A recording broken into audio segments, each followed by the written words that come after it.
외쳐보는 거야. 시작. 사랑하고 축복합니다. 반갑습니다. 아직 겨울에 감기가 아직 남아있는 친구들도 있어서 마음은 아프지만 그래도 우리 친구들 이렇게 건강한 모습으로 오늘 1월의 마지막 주일을 함께 예배 드릴 수 있게 되어서 너무 감사하고 핑계하지 말고 나부터 안 하면 핑계 아니에요. 나부터 안 하면 되지요. 자, 우리 하나님 말씀 오렌지 말씀 우리 듣도록 할게요. 우리 사랑하고 축복합니다를 외쳤고 전사님이 오늘 이 퀴즈로 말씀을 시작하려고 해요. 우리 예전에도 한번 이 이야기를 물어봤던 적이 있었어. 자, 운동 경기예요. 운동 경기인데 이 운동 경기는 아주 오랜 역사를 가지고 있는 경기예요. 오랜 역사를 가지고 있는 이 운동 경기는 무엇일까? 여러 가지 운동을 다 하나 봐. 그런데 사실은 이 경기들 중에는 없어요. 경기를 친구들한테 운동 경기를 생각해 보는 거야라고 이야기하려고 이 그림을 선택한 건데 그 전도사님이 이야기하려고 하는 이 경기는 없지만 이 경기는 아주 오랜 역사를 가지고 있는 운동 경기예요. 두 번째, 참을성이 아주 많이 필요한 경기예요. 끈기, 인내, 지구력 모든 게 너무너무 필요한 그런 운동 경기예요. 물론 모든 경기들이 다 그렇겠지, 그치? 인내가 필요한. 자, 점점 갈수록 이제 답에 가까운 질문이 나오죠. 올림픽에서 올림픽에서 마지막에 치르게 되는 이 경기. 우리 큰 예준이가 지금 답을 말했어. 그럼 우리 마지막 질문을 한번 볼까요? 42.195km를 아주 긴 거리를 달려서 누가 제일 먼저 들어가느냐 하는 그것을 겨루는 그런 경기. 이 경기는 무슨 경기? 우리 예준이가 말했듯이 맞아요. 마라톤이에요.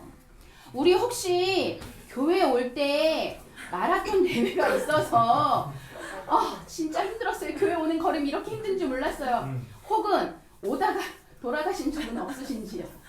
너무너무 죄송하지만 우리나라가 참 이 마라톤 경기를 너무너무 좋아하는 것 같아요. 그래서 막 지역마다 무슨 마라톤 대회, 무슨 마라톤 대회 이런 대회들이 많은데 어쨌든 이 마라톤 경기가 가지고 있는 아주 중요한 많은 의미 중에 전사님이 오늘 친구들과 나눌 이 사람, 이 분의 의미는 아주 우리 오늘 말씀과 연결이 되어 있는 그런 분인데 그 다음 사진을 보여드리겠습니다.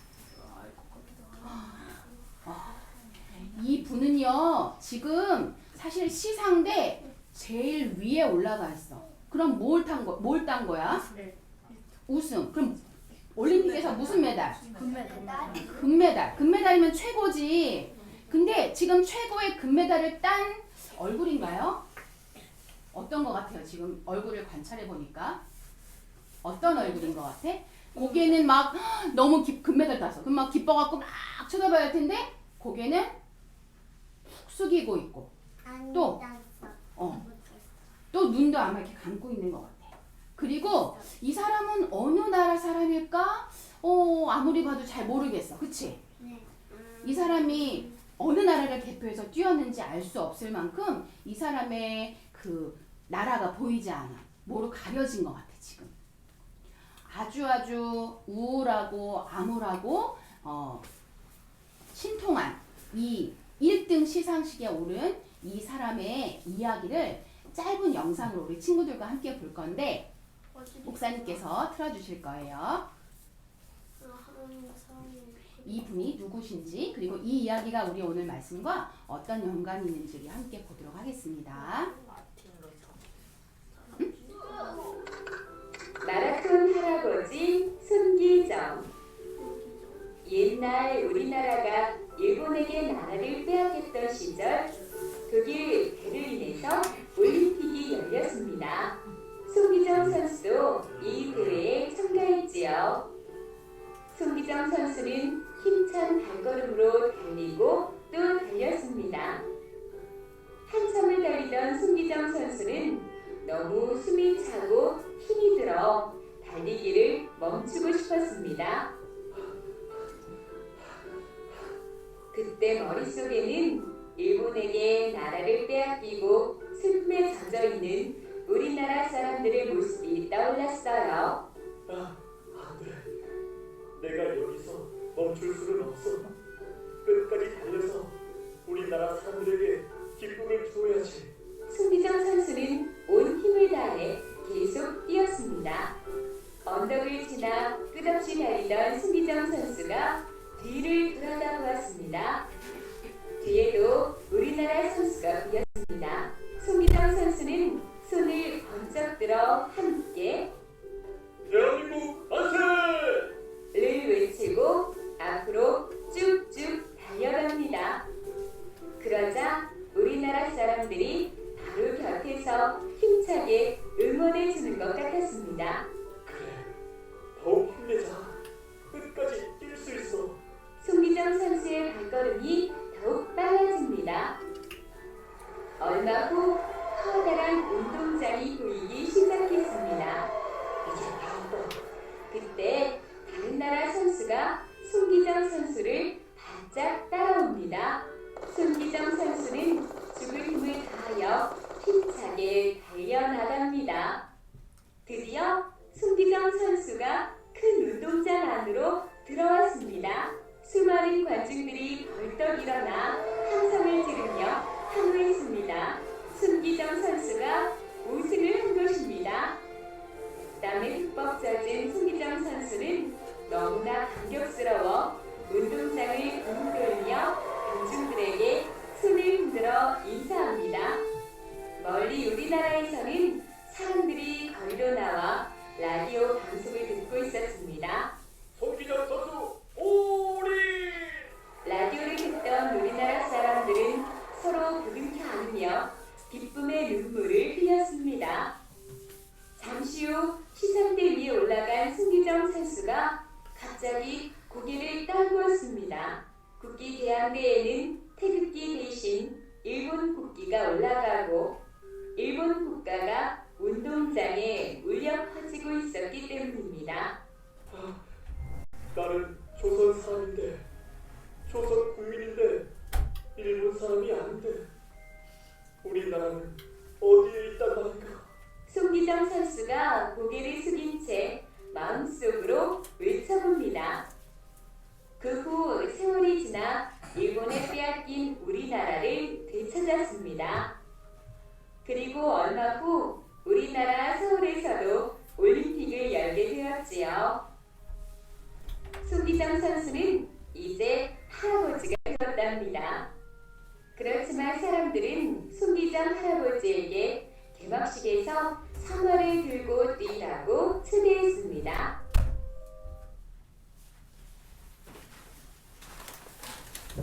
유지야, 이건 어린이 이야기여서 조금 조선 우리나라 화이팅 막 이러는 소리들이 들리지만 이때에는 1936년이어서 일본에 우리는 식민지였던 일본의 노예 생활을 하고 있던 때였기 때문에 이 손기정 선수가 왜 고개를 푹 숙이고 가슴에 달은 태극 국기가 아닌 일본 국기의 그 곳을 자기가 받은 그 나무로 가리면서 지금 이 손기정 선수의 마음은 무척 침울하고 암울하고 영광스러운 금메달을 땄음에도 좋은 실력으로 금메달을 땄음에도 우리나라를 대표하는 선수가 아니라 세계의 많은 사람들은 이 손기정 선수가 일본인이라고 알고 있었고 일본이 이 금메달의 주인공이 되었기 때문에 지금 손기정 선수는 나라를 잃은 슬픔으로 지금 침울한 그런 영광의 자리에 서 있는 거였어요.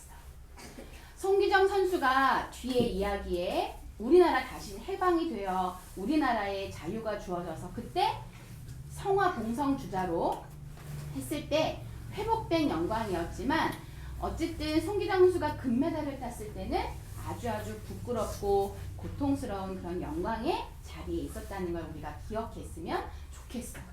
그런데 우리는 그러면 하나님의 사람인 우리는 어떠한 사람들인가? 여기 보면 뭐라고 적혀 있어? 나는 하나님의 사람이에요. 그리고 영광을 위해 살아야 해요. 우리 하담 친구들 한 명 한 명은 바로 하나님의 자녀, 하나님 나라의 아들, 딸들이야. 그럼 우리는 누구의 영광을 위해 살아야 할까? 하나님 나라의 영광을 위해 살아야 돼. 송기정 선수가 대한민국의 영광을 위해 앞에 서지 못한 그 고통스러운 그 수치스러운 그 모습과 달리 우리는 지금 하나님의 자녀로서 하나님의 영광을 위해 살아야 되는데 하나님의 영광을 위해 살았던 역대상에 나와 있는 이 왕을 우리 친구들에게 소개하려고 해. 3000년 전 하나님의 영광, 하나님의 기쁨으로 살았던 다윗 왕이지. 이 다윗 왕에게는 다윗은 사울에 이어 왕이 된 다음 다윗에게 많은 전쟁을 나간 그런 장군이었지. 왕이면서 장군이었는데 다윗은 전쟁에 나가는 곳곳마다 승리를 했어. 그 승리는 누구의 승리였을까? 하나님의 승리. 누가 주신 승리였을까? 하나님의 하나님이 주신, 예수님이 주신 하나님의 승리였어. 성경 역대상 18장 11절의 말씀에 보면 다윗이 어디를 가든지 가는 곳곳마다 하나님이 주시는 승리를 했다고 말씀하고 있는데 바로 이긴 것이 더 중요한 게 아니라 다윗이 하나님이 나와 함께 하시는구나. 하나님이 우리와 함께 하셔서 우리에게 참된 승리를 주시는구나를 하나님께 영광을 돌리고 감사를 드린 다윗의 그 마음을 우리는 더 기억해야 해. 다윗이 그렇게 곳곳마다 이방 민족들과 싸워서 이긴 다음 다윗이 한 행동이 있어. 다윗은 무엇을 했냐면 우리 함께 성경을 읽어볼까? 시작! 다윗 왕이 그것도 여호와께 드리되 에돔과 모압과 암몬 자손과 블레셋 사람들과 아말렉 등 모든 이방 민족에게서 빼앗아온 은금과 함께하여 드리니라. 아멘. 다윗은 전쟁에서 얻은 그런 전리품들 있잖아.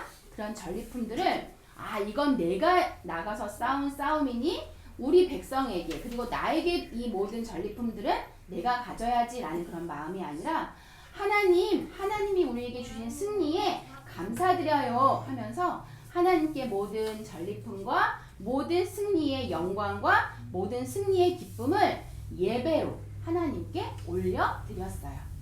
다윗의 이 마음을 하나님은 기뻐하셨을까 안 기뻐하셨을까? 기뻐하셨지. 우리가 다윗이 가는 곳곳마다 승리를 이루고 그 승리의 영광, 승리의 기쁨을 하나님께 드린 이 역대상 말씀을 통해 우리가 두 가지를 기억할 중요한 키워드가 있어. 그건 바로 첫 번째는 따라해보자. 우리는 하나님을 사랑하나요? 두 번째, 우리를 통해 하나님께서 기뻐하시나요?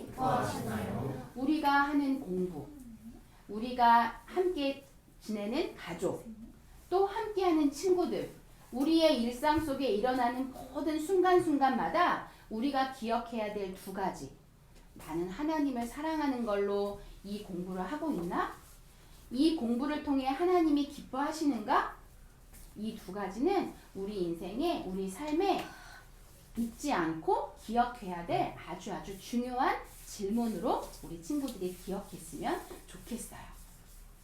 우리가 저번에도 이 말씀을 외웠고 우리가 한 주 동안 밤에 잠잘 때 아침에 일어날 때 혹시 이 말씀 우리 고백하자라고 했던 거 기억나나요? 네. 우리 함께 이 말씀을 크게 읽어볼까? 시작!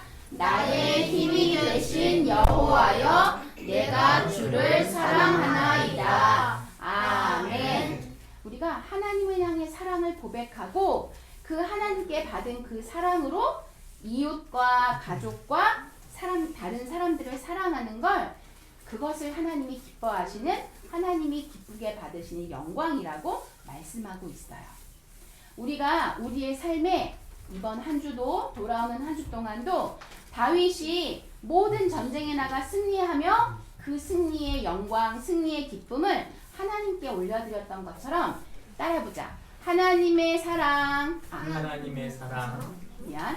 하나님의 하나님의 사랑도 이렇게 움직이는데 하나님을 사랑하는 마음으로 하나님의 기쁨 되어요. 우리 하율이의 매일매일이 하나님을 사랑함으로 하나님의 기쁨 되어요. 큰 예준이 하나님을 사랑함으로 하나님의 기쁨 되어요. 용현이 하나님을 사랑함으로 하나님의 기쁨 되어요. 우리 예지 하나님을 사랑함으로 하나님의 기쁨 되어요. 우리 이 메시지를 잊지 않고 이번 한 주도 지냈으면 좋겠어요.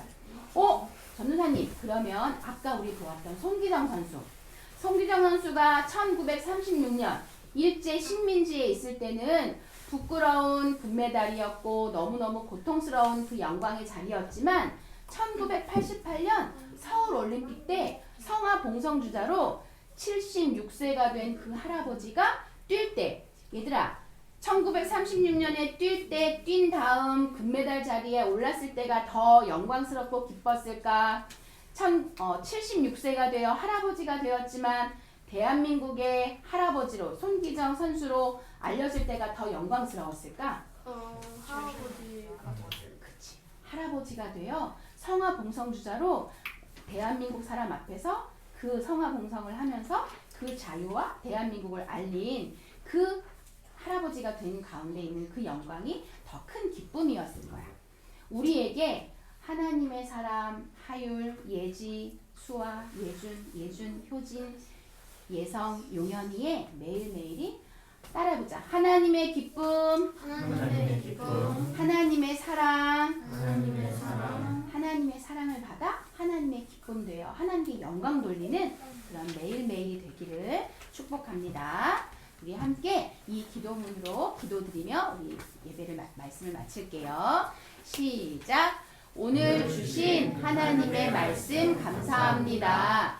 우리가 세상에서 이기는 것보다 먼저 하나님을 진짜로 사랑하게 해주세요. 하나님을 알아가고 하나님을 사랑하는 마음으로 하나님의 기쁨 되는 우리 모두 되게 해주세요. 예수님의 이름으로 기도합니다. 아멘. 아멘. 우리 이번 한 주 하나님의 사랑으로 하나님의 기쁨 되는 하담 친구들 되기를 축복합니다. 우리 오늘은 잠옷실로 들어가지 않아요. 우리 주민 공동시설로 따뜻하게 옷 입고 올라가도록 하겠습니다. 예수님은 나의 왕, 예수님은 나의 왕. 살아계신 하나님 아들 내 마음에 모셔요. 어서 오세요. 예수님 살아계신 예수님 오세요. 여기 내 마음에 함께 계세요. 나의 왕.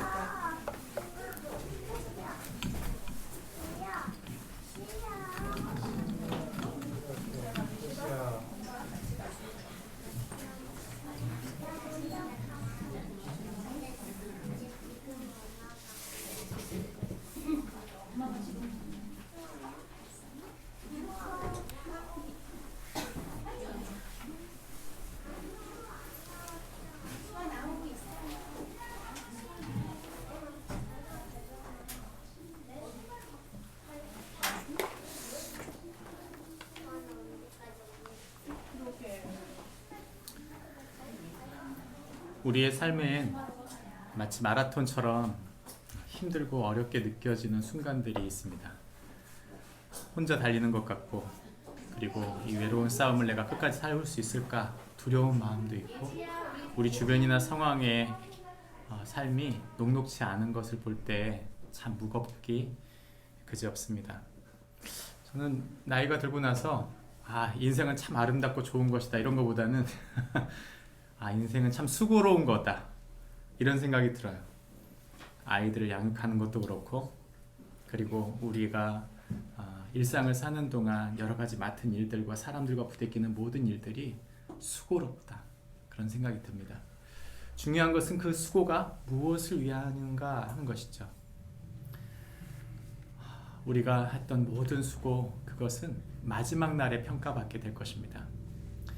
하나님 나라를 잃은 개인의 성공과 승리는 오히려 그 마지막 날의 수치와 부끄러움이 될 것입니다.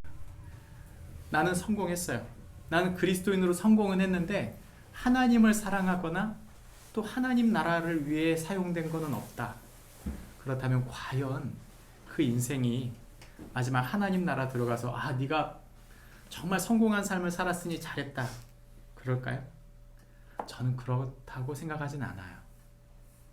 마지막 날에 주님이 우리에게 물어보실 거예요. 너는 나를 위해 살았냐?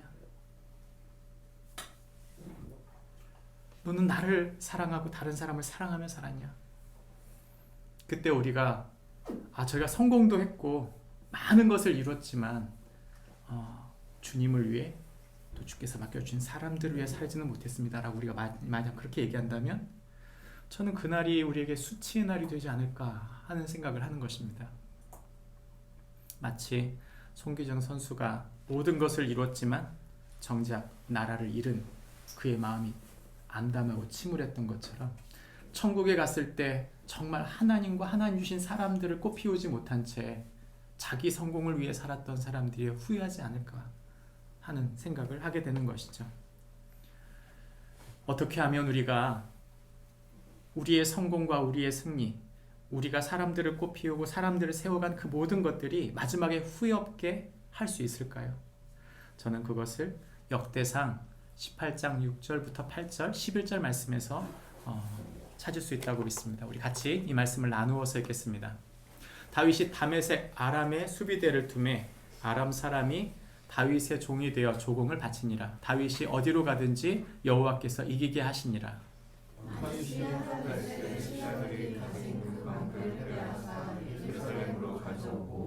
또 하다데셀의 성읍 디브핫과 군에서 심히 많은 놋을 빼앗았더니 솔로몬이 그것으로 놋 대야와 기둥과 놋 그릇들을 만들었더라.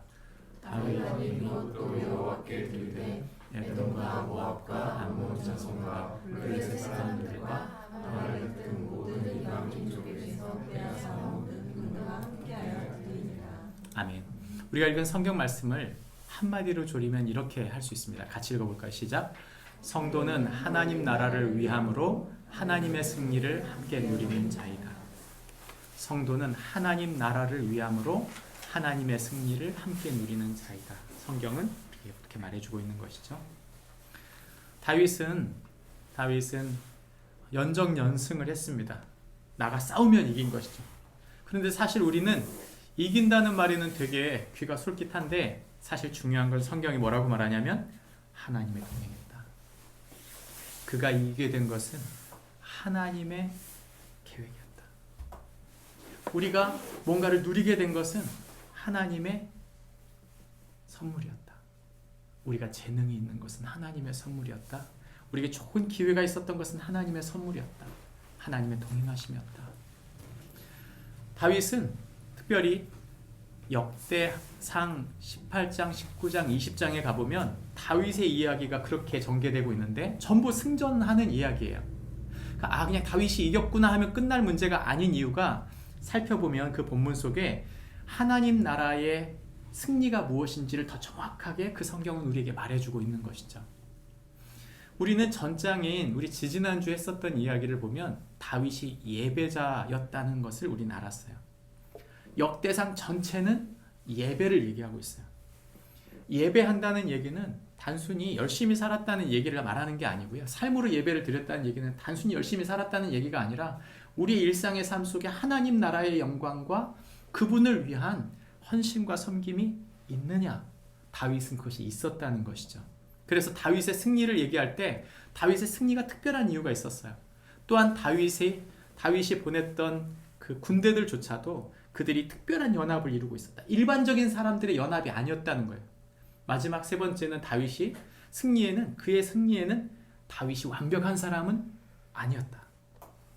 그러나 하나님은 그를 여전히 사용하셨다고 성경은 말하는 것이죠. 성경은 우리에게 먼저 어디로 갔는지 이기게 하신다. 우리 예수님을 처음 믿거나 또는 복을 좋아하는 교회 성도들은 이 말씀이 되게 와닿을 수 있지만 성경을 사실 잘 살펴보면 우리에게 해주는 핵심이 좀 다릅니다.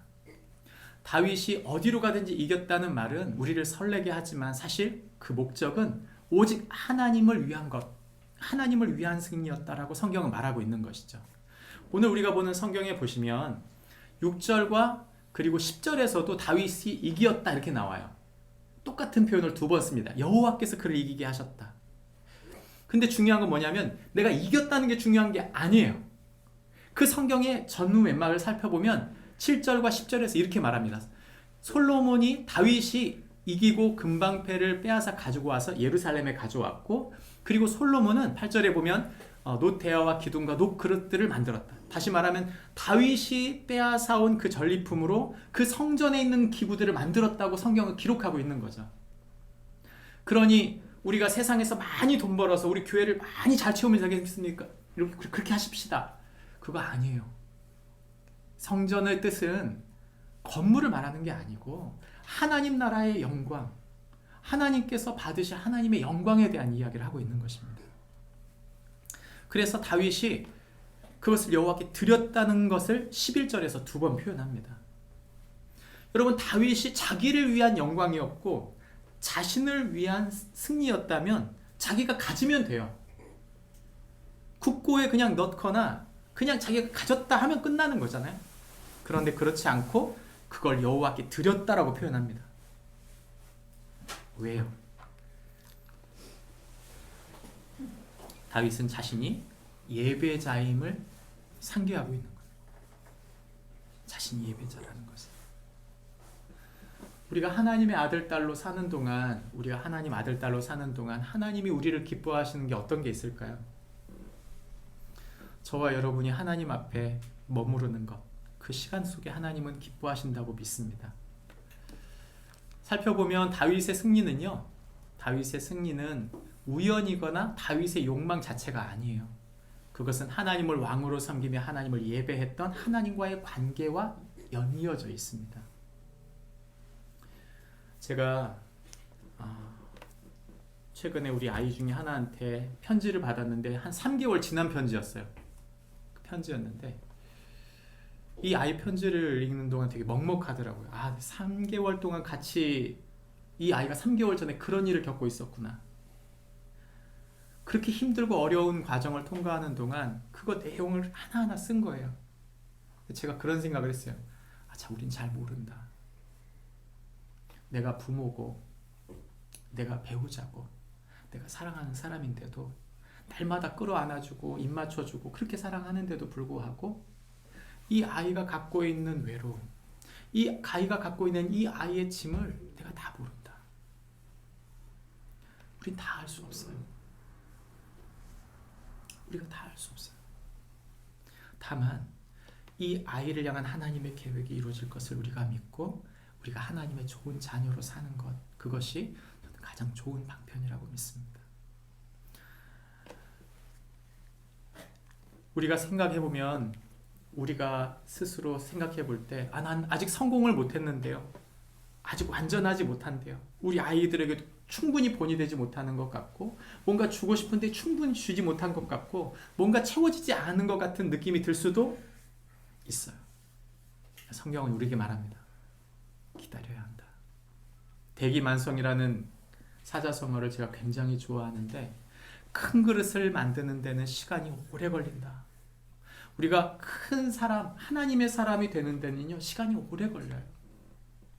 우리가 그걸 잘못 이해하고 있는 것 같아요. 무슨 과정 하나 딱 밟으면 그냥 금방 무슨 라이센스 딴 것처럼, 무슨 대학교 졸업장 딴 것처럼 우리가 금방 하나님 사람이 됐다. 그렇지 않아요. 우리는 결혼을 처음 해봤잖아요. 우리는 아이를 처음 낳았잖아요. 우리는 아이를 처음 키워봤습니다. 우리 안에 누가 완벽한 사람이 있고, 우리 안에 누구에게 보여줄 그런 완벽함이 어디 있겠습니까? 우리에게 세상적인 성공이 없다 하더라도 지금 중요한 것은 이거예요. 존재 자체입니다. 내가 그런 하나님의 사람으로 서가고 있느냐는 거죠. 하나님이 나를 승리케 하시는 것, 그것은 우리 자신을 하나님의 사람으로 세워가는 하나의 과정이지, 그 하나의 성공 가지고 모든 것이 끝났다. 큰 착각입니다.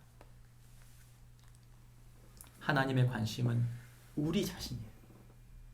우리가 하나님 사람으로 하나님 닮아갈 때 하나님 기뻐하시는 것이죠. 우리가 하나님 사람으로 하나님 닮아갈 때 진정한 승리가 하나님 나라에 있는 줄 믿습니다. 제가 우리 아이들한테 흔히 하는 말이에요. 내가 너한테 완벽할 수는 없다. 그렇지만 최소한 네가 발부둥 치는 아빠를 닮아갔으면 좋겠다. 여러분, 우리 아이들한테 보여줄 수 있는 게 뭐가 있어요? 우리 아이들한테 남겨줄 수 있는 게 뭐가 있습니까? 저는 거꾸로라고 생각해요. 아빠는 완벽해. 아빠는 잘하고 있어. 아니요. 전 거꾸로라고 생각해요. 아빠는 부족하다. 나도 너하고 똑같다. 나도 너처럼 외롭고, 나도 너처럼 힘들고, 나도 너처럼 눈물 날 때가 있다. 그때 있잖아. 거기엔 답이 없어. 인간적인 모습엔 답이 없고, 인간적인 승리엔 답이 없어. 그게 중요한 게 아니야. 하나님의 승리를 위해, 하나님의 나라를 위해 너와 내가 최선을 다해 몸부림쳐 나갈 때 하나님 그때 함께 하시는 거야. 저는 다윗이 그렇게 하나님께 쓰임받은 사람이라고 믿습니다. 성경을 살펴보면 훈련받은 많은 사람들이 있는데요. 저는 한 3사람 정도가 특별한 사람이라고 생각되는데, 첫 번째는 요셉이고, 두 번째는 욥이고, 세 번째는 다윗이라고 생각해요. 10년 이상 도망자의 삶을 살거나 종의 삶을 살거나 엄청난 고난을 받은 사람들이에요. 고난 없이 하나님의 사람이 될 수 있다. 고난을 해석하지 못하고, 고난을 하나님의 뜻대로 해석하지 못하고 승리와 성공이 있을 수 있다. 그것이 하나님께 영광이 된다. 아니요. 우리가 지금 당장 무엇인가 크게 주어지면 큰일을 할 수 있을 것 같지만 전 그것이 아니라고 믿습니다. 내가 하나님의 사람이 되지 못하고 내가 하나님의 사람으로 성숙하지 못한데 그 긴 여정을 밟지 못하면 감당할 수 없게 되는 것이죠. 저희가 지난 주일에 거의 한 7개월 만에, 지난주를 보내는 동안 저희 7개월 만에 저희가 성경 공부하는 팀을 다 만났어요. 한 4팀을, 성경 공부하는 팀을 다 공부하고 지금 이제 완전히 회복돼서 돌아가고 있고 새벽 예배도 돌아가고 있는데, 제가 그런 생각이 들었어요. 남는 건 그것밖에 없다. 우리가 하나님의 사람으로 서로를 서로 세워가는데 말씀으로 부대끼는 것밖에 우리가 서워갈 수 있는 방법이 없다는 거죠. 그것보다 확실한 방법이 어디 있습니까? 저희 교회한테 하나님께서 주신 특별한 축복은 우리를 하나님의 사람으로 세워가는 방법, 그것은 우리가 함께 말씀을 부대끼고 함께 그 걸음을 걸어가는 것이라고 저는 믿어요.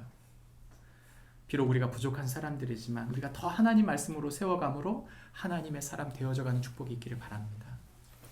두 번째는 성경이 우리에게 하나님 나라를 위해 연합하라는 것입니다. 성경은 우리에게 19장에서 다윗의 호의를 베푸는 내용이 나옵니다. 이 암논이죠. 이 암논 사람 나하스가 죽게 돼요. 다윗을 도와줬던 사람. 근데 이 나하스가 죽고 나니까 다윗이 자기를 도와줬던 사람이기 때문에 조문단을 보냅니다. 왕의 사절단을 보내는 거죠. 그래서 조문을 하러 보냈는데 여기서 의심을 하는 거예요. 그래서 오해를 받고 거기서 오해를 받는 정도가 아니라 수치를 당합니다. 수염을 뜯기고 이 하체를 드러내면서 쫓김을 받죠. 그래가지고 다윗이 분노해서 전쟁이 일어나게 돼요. 근데 성경은 뭐라고 말하냐면 여기서 다윗이 이 아람 사람들한테 호의를 베풀었다고 그랬는데 이 호의라는 단어가 성경 그대로 원문을 가져오면 뭐냐면 은혜입니다. 은혜를 베풀었는데 원수로 갚은 거예요. 그냥 단순히 그냥 어디 장례가 나서 조문을 보낸 정도를 말하는 게 아니고 특별한 사절단을 보내서 자기 마음을 표현하면서 정말 그 사랑받았던 은혜를 기억하며 그 아버지 죽은 것을 애도하고 그 자녀들에게 축복하기 위해 보냈는데 수치를 당해온 것이죠. 거기서 끝나지 않습니다. 이 수치를 당한 데서 끝나지 않고 이 암논 왕이 의심하는 것에서 끝나지 않고 용병을 사들여요. 분명히 다윗이 복수를 할 거다. 그래서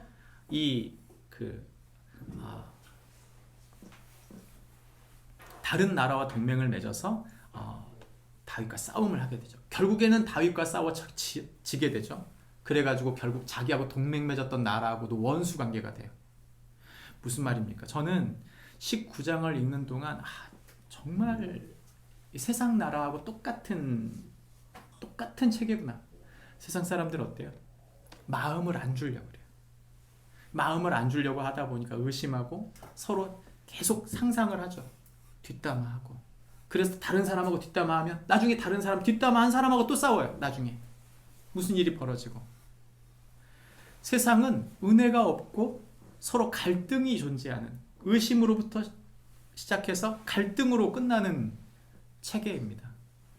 아무리 연합한 것처럼 보여도 언제 등 돌릴지 모르는 거예요. 사람과 사람의 마음이 하나 되기가 너무 어려운 거죠. 그게 세상입니다. 근데 19장에서 나오는 하나의 온전한 연합이 나옵니다. 그것이 바로 요압과 아비새의 이야기입니다. 아람 군대가 한쪽에서는, 또 한쪽에서는 암몬 군대가 쳐들어오는 거죠. 이 싸움에 나갔는데 2대1로 싸워야 되는데 한쪽에서 아람 군대가 싸우러 온 것은 요압이, 또 암논에서 싸우러 온 것은 아비새가 나가서 서로 싸우는 거예요. 근데 이렇게 말합니다. 그 둘이 나가면서 이렇게 말해요. 아람 사람이 나보다 강하면 네가 나를 돕고, 만일 암논 자손이 너보다 강하면 내가 너를 돕겠다. 서로가 긴밀한 관계와 함께 공존하는 관계죠. 함께 살아가는 관계였다. 그렇게 생각하고 있었다는 거예요. 서로를 철저히 돕는 관계. 이게 하나님 사람의 관계예요. 이 19장을 읽다 보면 이 두 나라는 결국 갈라지고 싸우고 갈라지는데, 이 두 사람은 철저히 하나님 나라의 디자인이 무엇인지를 보여줍니다. 그러면서 이들이 그런 연합을 이룰 수 있는 동기가 무엇인지를 13절에서 말하는데 이렇게 말합니다. 너는 힘을 내라. 우리가 우리 백성과 우리 하나님의 성읍들을 위하여 힘을 내자. 여호와께서 선히 여기시는 대로 행하시기를 원하노라. 여기서 보세요. 이 싸움이 누구를 위한 싸움이다? 이것은 우리 백성, 하나님 나라 백성과 하나님 나라를 위한 싸움이다라고 말하고 있어요. 그리고 이것이 하나님께서 선히 여기시는 대로 하나님께서 행하시기를 원한다, 이렇게 말하고 있는 거죠. 다시 정리해 보면 이들의 연합은 온전한 하나님 안에서의 연합이에요. 저는 서로 좋은 부부들 많이 봤어요. 금술 좋은 부부도 많이 봤고요. 그리고 서로 갈등하는 부부도 많이 봤어요. 근데 정말 중요한 건 뭐냐면 예수 믿는 부부가 달라요. 뭐가 다를까요? 먼저는 아주 금술 좋은 부부인데요. 예수님이 없어요. 근데 한 분이 먼저 연약해지거나 소천하시면 어떻게 되는 줄 아세요? 정말 짝 잃은 기력이 너무 처량해요. 소망을 잃은 거예요. 소망 자체를 잃은 거죠. 그 외로움을 달랠 길이 없어요. 갈등하는 부부 말할 게 없죠. 세상적인 갈등을 하는 부부는 말할 게 없어요. 갈등이 깊어집니다. 저는 이것이 꼭 세상적인 부부만 말하고 싶지 않아요. 왜냐하면 예수 믿는다고 하면서도 서로 싸우고 갈등하는 부부를 저는 많이 봤어요. 뭐가 포인트일까요? 인간적인 정갖고 안 된다는 것입니다. 우리 꼭 기억해야 돼요. 인간적인 정갖고 안 돼요. 그 사람 속에 하나님의 사람, 하나님의 딸, 하나님의 아들의 디자인이 없으면 우리도 모르게 그 사람을 하대해요. 그 사람이 하나님의 사람이라는 것을 내가 직시하지 못해요. 여러분, 목사가 기도하지 않아요. 제가 목사가 아니고 그 중요한 게 아니라 제가 남편으로서 제 아내에게 본도 안 되고 기도도 안 하고 말씀도 안 보고 그냥 아주 자연인이다. 그냥 자연인이에요. 굉장히 인간적이에요. 무슨 생각이 들까요? 그냥 자연인으로 보겠죠. 근데 여러분, 우리가 하나님 말씀 보고 하나님의 사람으로 부딪혀 살려고 애를 쓰는 모습을 여러분 본다고 생각해 보세요. 함부로 홀대할 수 있을까요? 전 홀대할 수 없다고 믿습니다. 저와 아내가 갈등하지 않는다 그러진 않아요. 많은 문제와 서로 교육관이 달라요. 생각이 달라요. 재정관이 달라요. 갈등이 있을 수밖에 없는 거예요. 그럼에도 불구하고 서로 존중할 수 있는 이유는 그 사람이 하나님의 사람이라는 걸 인정하기 때문입니다. 저는 가끔 지금도 존칭어를 쓰는데 제가 존칭어를 쓰는 이유는 다른 게 아니에요. 그저 우리 부부관계를 좋게 했으면 좋겠다. 그거 아닙니다. 이 사람은 하나님 딸이다. 저는 믿어져요. 저는 이렇게 믿어지는 이유가 제가 하나님 앞에 무릎 꿇었기 때문에 그게 믿어진다고 믿어요. 내가 무릎 꿇지 않았는데 저 사람이 하나님의 사람이다. 그게 믿어지겠어요? 내가 기도하지 않았는데 사건이 하나님의 뜻이라고 해석될 수 있겠습니까? 우리의 연합은 달라야 합니다. 우리 연합은 세상과 달라야만 해요. 우리가 만약에 내 결혼 생활이 내가 사랑하는 사람과의 사랑하는 관계가 내가 자신녀를 사랑하는 그 자녀의 관계가 세상 사람과 별반 다를 게 없다. 여러분 그 문제가 있는 거 아닙니까? 성경은 우리에게 하나님의 사람으로 서로를 의지하라고 말하고 있는 것입니다. 우리가 서로를 그런 하나님의 사람으로 세워주는 것이죠. 저는 우리 아이들한테 똑같아요. 넌 하나님의 사람이다. 너는 내 아들이기 전에 내 딸이기 전에 네가 하나님의 사람이라는 걸 이해했으면 좋겠다. 여러분 사춘기 들어가면요 귀에 안 들어와요. 진짜 안 들어와요. 지금은 우리 아이들이 이렇게 잘 듣잖아요. 저는 걱정스러워요. 우리 서윤이도 지금 오늘 원래 대표 기도인데 안 나왔잖아요. 안 나와요. 사춘기 들어오면 애들이 죄송합니다. 또라이가 돼요. 애들이 도라이가 돼요. 미치는 것 같아요. 나사가 완전 빠졌어요. 막 반항하는 거 일수고 그냥 헷가닥에서 보고 아빠 말 엄마 말은 죽어도 안 들으려고 그러고 무조건 친구 말이 옳대요. 아무리 논리적으로 설명해도 답이 없어요. 여러분 지금 저희는 그 경계선상에 서 있습니다. 경계선상에. 저희 교회 공동체가 저는 특별히 두 사람한테 좀 신경 썼으면 좋겠다 이런 생각이 드는데 그게 용현이하고 서윤이에요. 왠지 아세요? 사춘기 초기입니다. 얘네들이 나사 빠지잖아요. 무슨 일이 벌어진 줄 아세요? 얘네들이 본이 돼요. 지금까지 하윤이, 도윤이 쪽 이 텀은 이게 좀 텀이 있어가지고 아이들이 잘 못 느껴요 그거를. 근데 있잖아요 앞에서 용현이 형이 막 헤매고 있다. 예준이, 큰예준이, 작은이 장담 못합니다. 아 용현이 형 왜 저러지? 이러면서 힘들어지길 수밖에 없어요. 여러분 이거 누가 잡아줄까요? 저는 이거 굉장히 심각하다고 봐요. 저희 가족은요 보니까 도윤이 사춘기는 하윤이가 잡아줬어요. 첫째가 제일 힘들어요. 첫째가 사춘기가 진짜 힘듭니다. 그러니까 부모가 막 눈물을 흘려요. 전 막 정말 막 눈물을 많이 흘린 데가 언제냐면 하윤이가 사춘기 겪으면서 막 아빠 나는 예수님 안 믿어져. 난 지옥 갈 것 같아. 나는 예수님도 안 믿어지고 교회도 가기 싫고 자기는 이럴 때가 있었어요. 그럼 자기 학교가 너무 싫다는 거예요. 같이 울었어요 진짜. 부모가 같이 마음이 무너져요. 첫째가 무너지면 부모 마음은 무너지게 돼 있어요. 근데 이제 그게 부모 착각이기도 하죠. 사실은 그게 전부가 아닌데 아이 말을 모두 믿는 거예요 부모가. 사춘기는 반드시 옵니다. 그리고 저희는 사춘기, 말기, 중기, 초기가 다 같이 있기 때문에 제가 이런 말씀을 드리는 이유는 딱 하나예요. 그걸 통과하려면 저와 여러분이 그 가족이 철저히 연합해야 돼요. 믿어주고 기도해주고 신뢰해주고 같이 뚫고 가는 거예요. 같이 상처도 같이 받고 같이 힘을 내서 같이 가는 것입니다. 요압과 아비새는 서로가 서로를 힘주는 관계였어요. 그리고 모든 걸 하나님께 맡겼습니다. 필요합니다.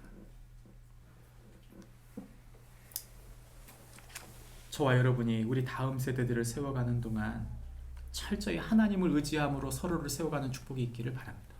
마지막 세 번째는 연약해도 사용하신다는 것입니다. 연약해도 용서하시고 사용하신다. 이 역대하와 사무엘 상하에 나오는 다윗이 내용이 다른 부분들이 여러 가지 있는데 특별히 이 사무엘 상하는 굉장히 실제적인 역사적 이야기를 했다면 이 역대 상하에 들어와서는 굉장히 많은 사실을 뺐어요. 그 대표적인 이야기가 뭐냐면 사무엘하 13장에 나오는 다윗의 밧세바와의 동침 사건, 그리고 우리아 살인 사건을 다 빼봅니다. 전부 다 드러내요. 근데 여러분, 이거 우리가 모를까요? 성경 읽으면서 이거 모르는 사람이 있을까요? 없어요. 없습니다. 그런데 역대상, 즉 예배에 대한 이야기를 하는 동안 이 1절을 살펴보면 1절 한 단어로, 한 문장으로 딱 하고 그 모든 사건을 다, 그 장 자체를 아예 없애버렸어요. 사람들은 이 사건을 보자마자 분명히 이 성경을 조금 아는 사람이라면 이 본문에 와서 삭제됐네? 라는 질문을 할 수밖에 없는 구조예요. 1절에 이렇게 나옵니다. 라빠를 에워싸고 다윗은 예루살렘에 그대로 있더니 하고 없애버린 거죠. 사람이 여러분 이 라빠성을 그 쟁취하는 전쟁에 다윗이 나가기 전에 다윗이 뭐 했는가를 아는 사람들은 다 알고 있었던 거예요. 왜 하필 하나님은 이 본문을 뺐을까요? 주님은 이렇게 말하는 거죠. 너희가 예배를 나오는 가운데 나는 너희를 용서할 것이다. 나는 너희를 용서할 준비를 되겠다. 네가 가지고 있었던 그 죄를 다 회개하고 내게 다 쏟아놓을 때 나는 그것을 철저히 덮어놓을 거다. 성경은 다윗이 일으킨 사건들을 역대상에서 얘기하지 않습니다. 심판받아야 마땅하지만 하나님은 그의 회개를 받으셨다는 것이죠. 여러분, 세상 사람들은 누군가의 잘못을 계속 입력해요. 그리고 그것을 결정적인 순간 캐비넷에서 요즘 뺀다는 표현이 자주 쓰이죠. 빼서 써요. 근데 여러분, 하나님은 그런 분이 아니시다. 하나님의 사람들은 그런 사람들이 아니라는 거죠. 다윗의 회개, 하나님은 그것을 받으셨어요. 다윗이 완벽한 게 아니라는 걸 우리가 꼭 기억해야 돼요. 우리가 이 성경 보는 동안 다윗은 대단한 사람이지, 난 너무 부족해서 그럴 수 없어. 성경 우리에게 그렇게 말하는 게 아니라 다윗이 연약한 사람인데 하나님 앞에 철저히 회개했더니 그를 하나님이 다시 의인으로 사용하셨다. 용서하시고 다시 사용하셨다. 하나님 그렇게 말씀하고 계신 것입니다. 저는 저희 아버지 어머니가 저를 키우면서 옛날부터 그 아킬레스건 하나가 있었어요. 어릴 때 왜 그 아이들이 이부자리에다가 오줌을 싸잖아요. 늦게까지 제가 그랬나 봐요. 저희 어머니가 소금 받아오라고 그래가지고 왜 해가지고 바구니 쓰고 나가게 만든 거 있잖아요. 그거를 고등학교 때까지 울고 먹었다는 거 아니겠어요? 근데 그게 굉장히 괴로워요, 여러분.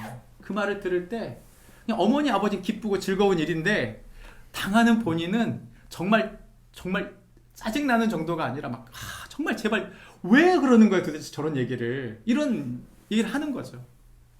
사람 마음에는요 그런 게 있어요. 그 사람 잘못을 거기 각성 있다가 그 유머처럼 얘기를 하죠. 여러분, 상대방이 유머가 아니면, 유머로 듣지 않으면 유머가 아니잖아요. 우리가 가만히 생각해, 내가 네 부모잖아, 난 다 봤다. 그거 아니에요. 그렇게 하시면 안 됩니다. 우리가 하나님의 사람으로 하나님 사람들을 세울 때는 덮을 것은 덮어줘야 돼요. 성숙한 사랑은 덮어주는 거예요. 모르는 거 아닙니다. 그냥 모르니까 모르는 거다, 그거 아니에요. 알지만 덮어줄 줄 아는 거예요. 그게 성숙한 사랑 아닙니까? 하나님은 회개한 다윗을 돌아보셨어요. 여러분, 우리가 하나님의 사람으로 우리가 살아가는 동안 하나님이 우리를 용서하셨다는 사실을 결코 놓치면 안 됩니다. 하나님이 우리를 용서하셔서 나의 모든 연약함을 다 사해 주셨다는 것을 내가 생각지 못하면, 거기까지 들어가지 못하면 누군가를 용서하거나 누군가를 조롱하거나 조소하거나 이것이 사라지질 않아요. 하나님의 큰 용서받은 사람들이라는 사실을 결코 잊지 않는 축복이 있기를 바랍니다. 그의 승리는 바로 하나님께서 그를 세우심으로, 그 죄 많은 다윗을 세우심으로 드러난 것이기 때문에 그렇습니다. 말씀을 맺으려고 합니다. 우리는 처음 송기정 선수 이야기를 했죠. 송기정 선수가 88년도 마지막 성화를 들고 올림픽 스타디움에 등장하게 됩니다. 여러분, 우리의 영광이 어디 있을까요? 우리의 영광이 과연 어디 있을까요? 저는 솔직히 말하면 나이가 들면 되게 많이 성숙해지고, 그리고 뭔가 우리가 살았던 삶에 뭔가 열매가 더 많이 맺혀지는 걸 보고 더 뭔가 안정되고 더 풍성한 무엇인가를 하나님께서 우리에게 허락하시고 선사하실 것이다, 이런 기대감을 가져요. 근데 여러분, 꼭 그러지 않을 수도 있다. 키에르케고르 말처럼 인생은 고통이다. 저는 그 말이 맞는 것 같아요. 요즘 몸이 좀 가끔 아프거든요. 고관절은 잘 안 낫고, 건강은 정말 더 열심히 관리해야겠지만 더 힘들어지는 것 같아요. 그리고 환경과 상황도 우리가 뜻대로 되지 않는 것들이 의외로 많은 것 같아요. 근데 여러분, 기억하세요. 수고로 고통이 있다 하더라도 여러분, 그것을 두려워하지 않으셨으면 좋겠습니다. 반드시 그 모든 과정은 하나님의 영광의 과정이며, 그 과정을 통과할 때 하나님은 마지막 날 하나님의 영광을 밝히 그날 우리 모두에게 보여주실 것을 믿고 믿음으로 서는 축복이 있기를 바랍니다. 십자가 없이는 영광이 없습니다. 정말 우리가 예수님 제자라면 지금 현세에 뭔가 큰 복이 터져야 된다, 그럼 그거 아니고요. 그래 주시면 감사하지만 그러지 않아도 내가 지금 있는 모든 십자가야, 이 수고로움과 눈물을 주님이 반드시 그날 갚아주신다. 그게 진짜 예수 제자인 줄 믿고 믿음으로 주님 앞에 오늘을 달려가는 축복이 저와 여러분에게 있기를 바랍니다. 기도하시겠습니다.